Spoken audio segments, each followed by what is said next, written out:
estamos presentando al analista político Aurelio Argañarás con su columna de los sábados, Para y vos que pensás, para Radio Tortuga 92.9, columna que para hoy ha titulado Luces y sombras de la época actual. Comenzamos.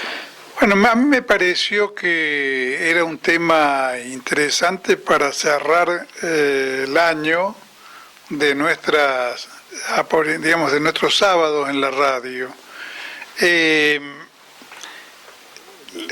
No es fácil, digamos, delimitar los elementos que nos permiten precisar de qué estamos hablando cuando hablamos de nuestra época.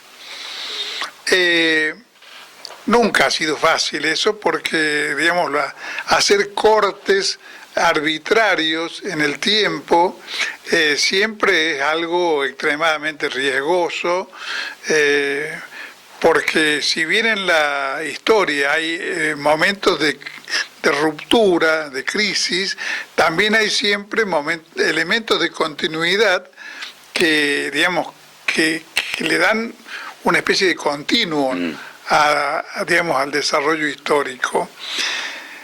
Ahora, creo que uno de los elementos que nos aproximan digamos, a definir y caracterizar nuestra época, digamos, proviene de 1991, de la desintegración de la URSS y la ruina final de lo que era el socialismo real.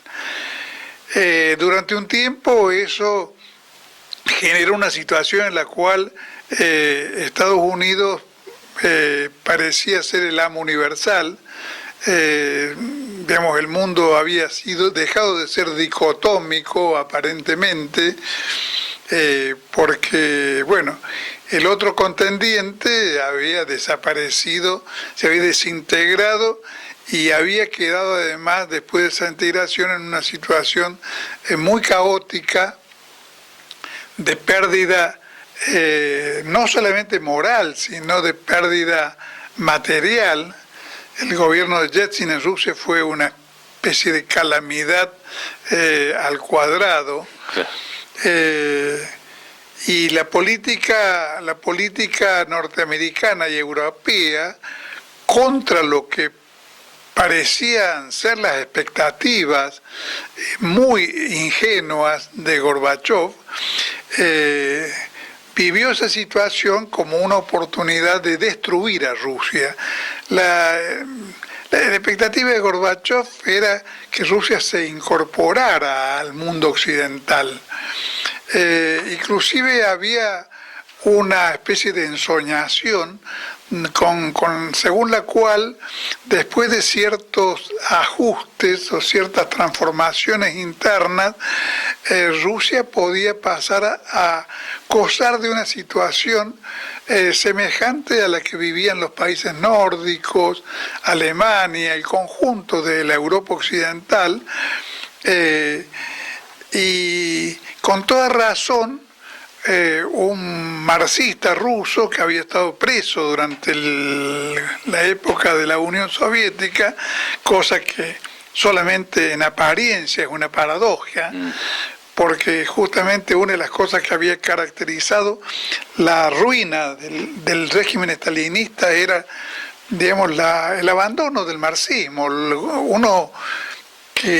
Alguien que conozca los elementos formativos centrales del marxismo y de los aportes posteriores de Lenin, lo lee a Gorbachov y lo primero que advierte es que no razona como un marxista. O sea, era el presidente del Partido Comunista de la Unión Soviética, claro, pero no tenía la menor noción, no tenía ninguna noción del mundo que fuera un reflejo de la conceptualización elaborada a lo largo de un siglo y medio por los partidarios de Marx.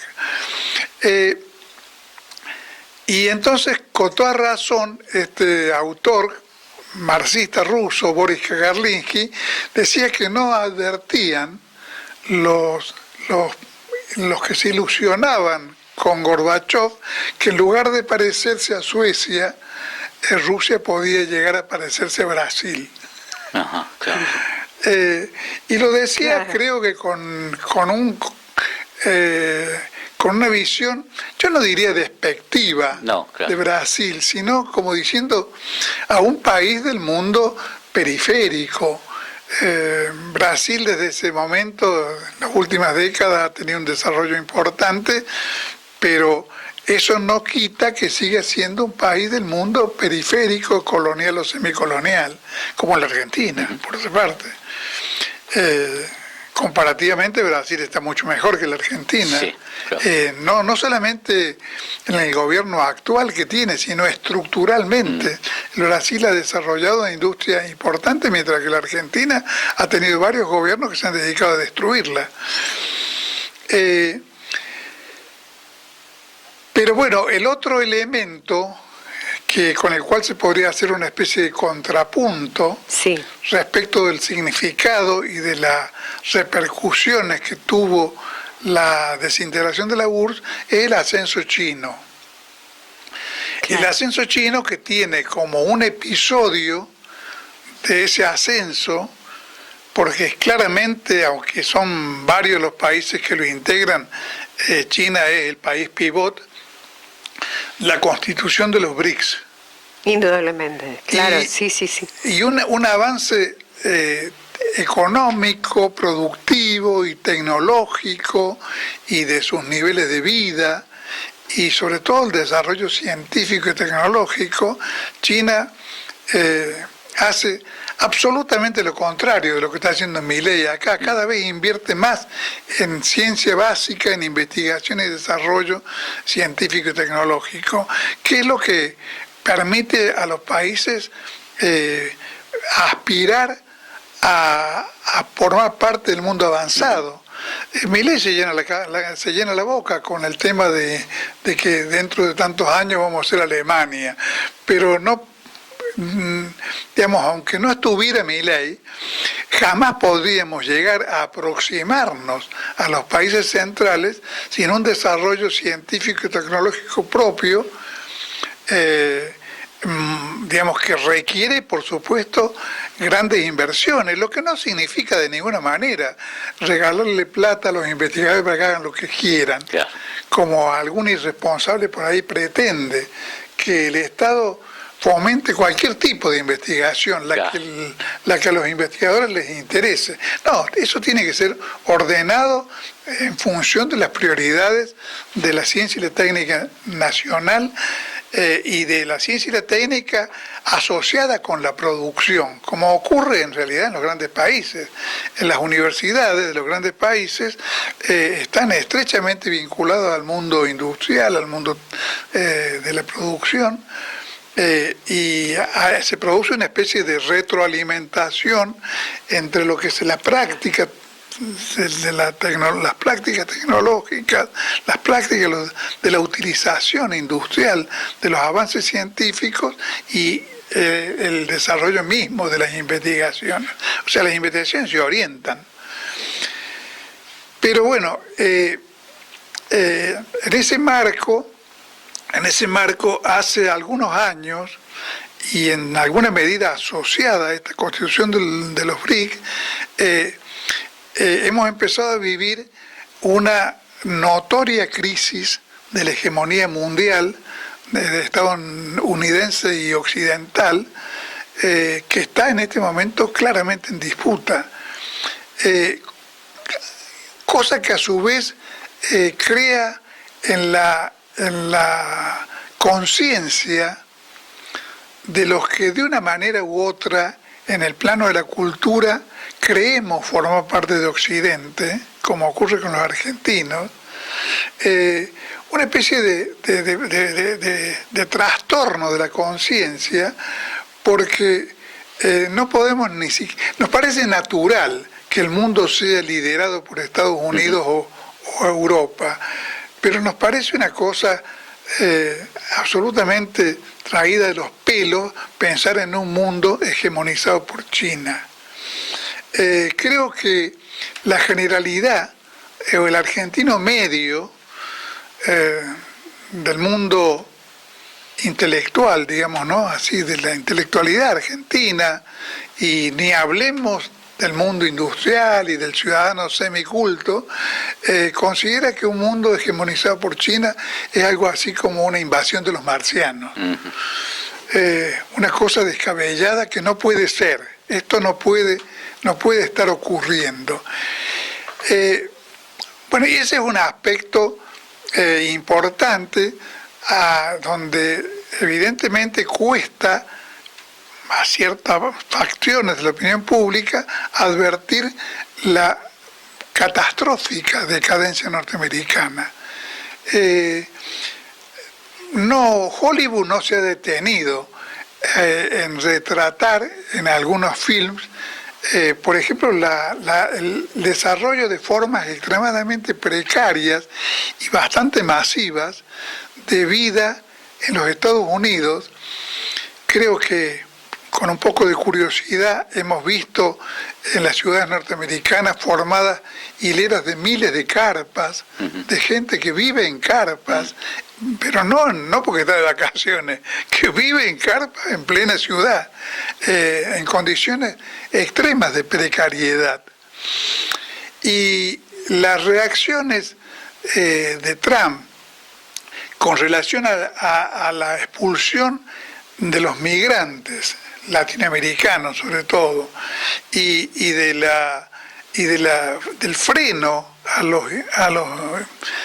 los acercamientos migratorios, creo que tiene una buena base en la visión del problema que tienen en Estados Unidos esos núcleos de población que han ido siendo marginalizados, que han ido perdiendo el estatus que tenían en una época en que eran los obreros mejor pagados del mundo, lejos incluso de los niveles salariales europeos. Los obreros norteamericanos estaban muy lejos de los niveles de los trabajadores europeos en materia de ingresos. La época dorada, como se la llamó. Claro, sí. Digamos, sí. El Estados Unidos, el momento culminante de los Estados Unidos es el momento posterior a la Segunda Guerra Mundial, sí. Donde Estados Unidos tenía una producción del 50% de lo que se producía en el mundo. O sea, la mitad del Producto Bruto Mundial era norteamericano. Bueno, en este momento creo que anda en el 18. Todavía es un aporte importante, claro. Pero lejos está de ser. Pero del 50 al 18, bueno, hay la diferencia que hay entre 5 millones de pesos y 1.800.000. Sí, claro. Bueno, y esa decadencia intenta hacer que a su vez está asociada con el traslado masivo de la producción industrial de China. China en este momento es la fábrica del mundo. Claro, sí, sin lugar a dudas. Incluso uno recorre las tiendas o los negocios en Europa y encuentra una producción masivamente china en la oferta en los negocios tradicionales europeos.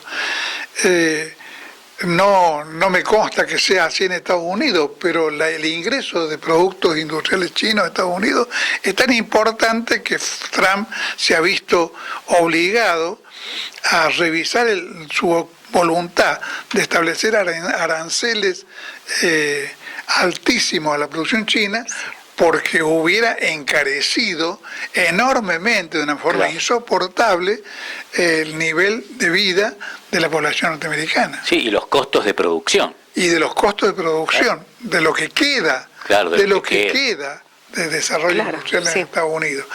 Qué importante, no es que Estados Unidos,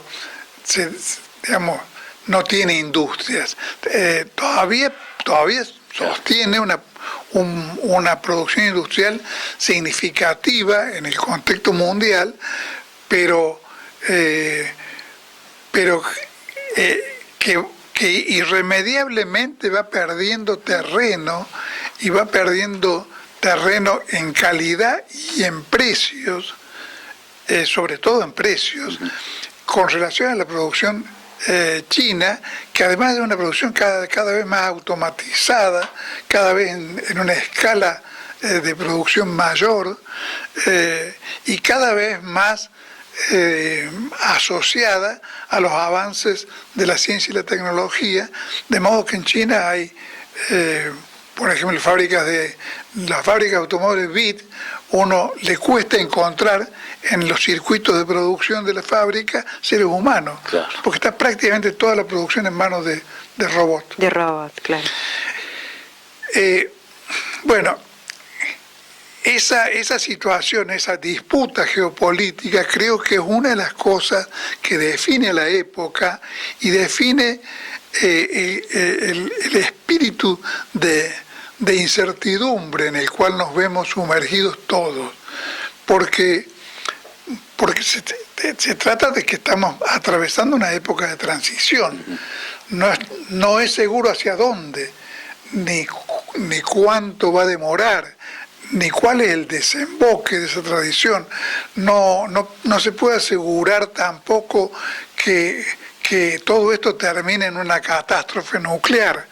Yo personalmente creo que eso va a ser evitado, pero no le pondría la firma, claro, porque no es seguro que finalmente sea evitado.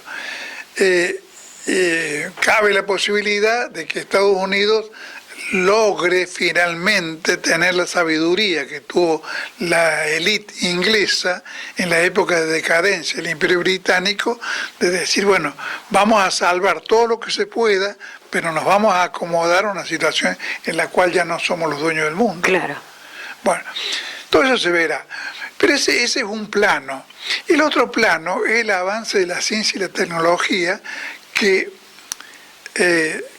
amenaza o promete, creo que cualquiera de las dos palabras vale, con modificar completamente el cuadro de la vida cotidiana humana. Cuando uno, por ejemplo, ve el desarrollo que están teniendo los robots humanoides, si tiene una pizquita de imaginación, basta para imaginarse que en algún momento esos robots van a ser producidos a un precio donde uno va a poder comprarse uno para que haga todas las tareas domésticas de la casa. sí, claro. Ahora ya existen los robotitos esos para la Sí, limpieza. que limpian el piso. Pero este desarrollo de los robots humanoides es un paso mucho más avanzado que Claro, el de los robotitos de limpieza. Y en esa situación es posible que tengamos de robot, de cocinera, de atención de todas las tareas domésticas a un robot. Con todo lo que eso significa desde el punto de vista del lugar que ocupa en nuestras vidas, la vida doméstica, las tareas domésticas. Marines creo que lo saben mejor que nosotros, porque se trata de algo que sigue predominantemente siendo una tarea femenina, indudablemente. para mal, Sí, pero es así. Claro, sí, para mal, pero sigue Pero siendo. pero Lo sigue siendo así. Y bueno, y lo mismo vale para una infinidad de tareas que de mano de obra que requieren la industria, el comercio, los oficios.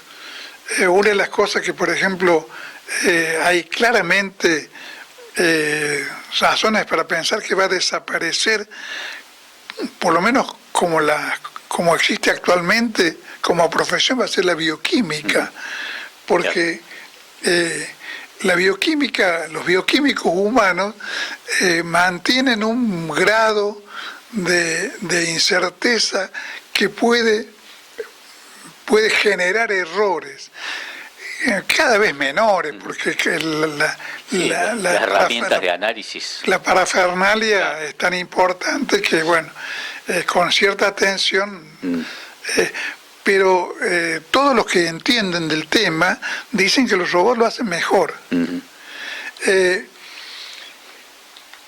con todo lo que eso podría significar sobre la liberación de la energía y del tiempo de los seres humanos para dedicarse a las bellas artes, a la formación, a la lectura, al desarrollo intelectual y científico, y al goce, al deporte y al goce de la vida. Pero ese cuadro, a su vez, lo podemos percibir como una amenaza o como una promesa hoy por hoy, y al mismo tiempo, si con un poquito de atención advertimos que esa situación coexiste temporalmente con la existencia de los limpiavidrios, de que hablábamos hace un rato, tratando de ganarse un manguito de una manera extremadamente digamos, precaria y carente de toda profesionalidad. Entonces, por un lado crece, o hemos visto en las últimas décadas crecer un desarrollo tecnológico, por ejemplo en la agricultura y la ganadería, es muy notorio, que ha suprimido la participación humana en la producción, que digamos, un maquinista hace hoy día lo que antes hacían 100 changarines, en el caso nuestro santiagueños, o de las provincias llamadas pobres, que iban a la cosecha en el sur, a levantar la cosecha. Bueno, los golondrinas. Todo ese mundo o ha desaparecido, o está en agonía, o va a desaparecer. Pero al mismo tiempo la sociedad no tiene un desarrollo de la educación, de la formación cultural, de la contención de las personas, como para resolver todas esas situaciones de precariedad creciente que abarcan a franjas cada vez más grandes de seres humanos y nos llevan a los argentinos, que en el año 74 teníamos un 4% de pobreza, a tener un 40% de pobres, y de una pobreza que, digamos, cuya otra cara es la marginalización de los empleos formales y de una sociedad estructurada. Es una sociedad desestructurada, crecientemente desestructurada, y que no tiene respuesta, y no sabemos cuándo va a tener una respuesta, porque nosotros tenemos el doble problema de vivir en el capitalismo, y además en un capitalismo extremadamente atrasado y parasitario, lleno de parásitos que obtienen sus ingresos de manera rentística, sin hacer crecer la producción social y el empleo de las personas. No hacen un tornillo. ¿Cómo? No hacen un tornillo. No, claro. No, ni siquiera reinvierten. Claro. Ni siquiera reinvierten productivamente, como lo hemos visto acá muchas veces en nuestras columnas. Entonces, esa desigualdad, por un lado, se verifica en la comparación entre país y país, entre países y países. Países, por ejemplo, que en el mismo momento en que los europeos hablaban de que ya no hay más proletariado, en China se constituía un plantel de 400 millones de trabajadores industriales. Entonces, no hay más proletariado en Europa, querido. Claro. Pero, en tu país. Pero no es que eso sea un fenómeno universal, salvo que vos creas que el mundo es solamente Europa.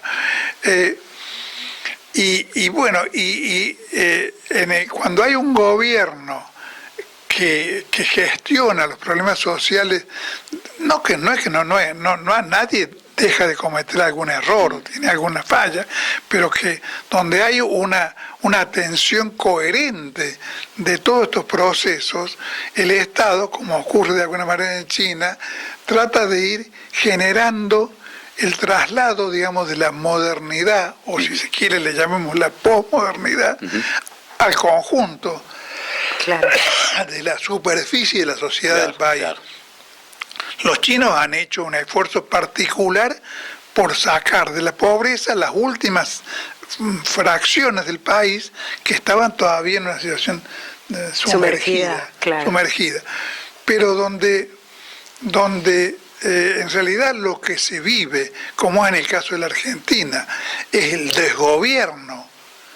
El desgobierno, digamos, de la colectividad, el abandono de la colectividad, porque en realidad gobierne quien gobierne, con matices mayores o menores, en realidad lo que se atiende son fundamentalmente los intereses de una élite empresaria corrupta y antinacional, y bueno, allí la sociedad está abandonada a su suerte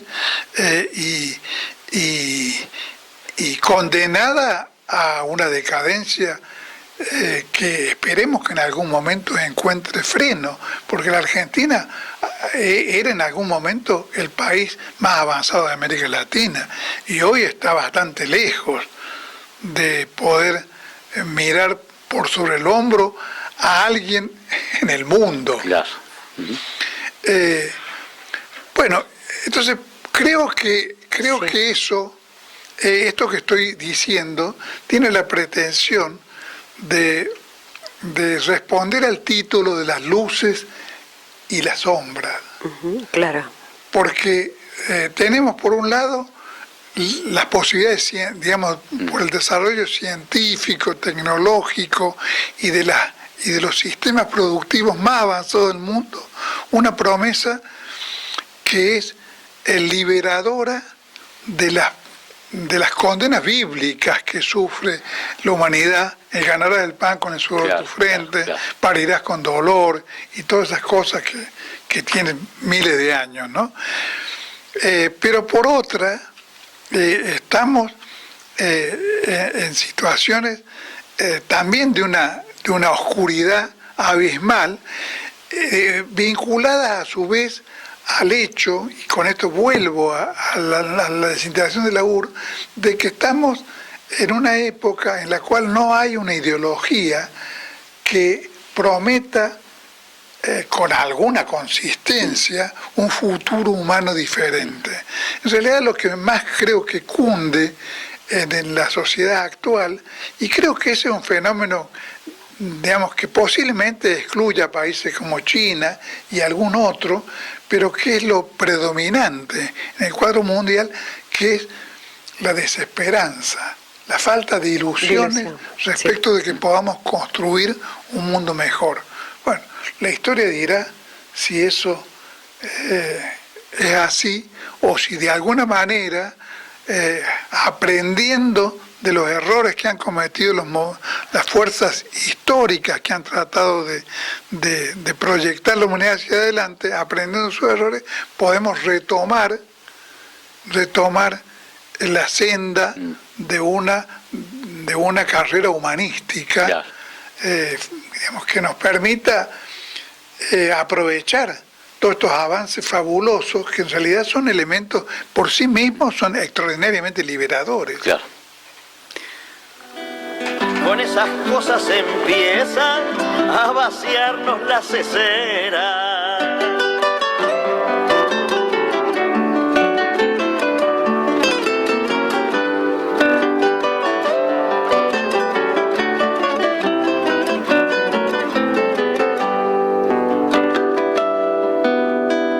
Empiezan cuando en la escuela no hablan del común destino, ni explican por cuál camino llegamos a ser despensa, ni enseñan por qué avergüenza a veces ser argentino.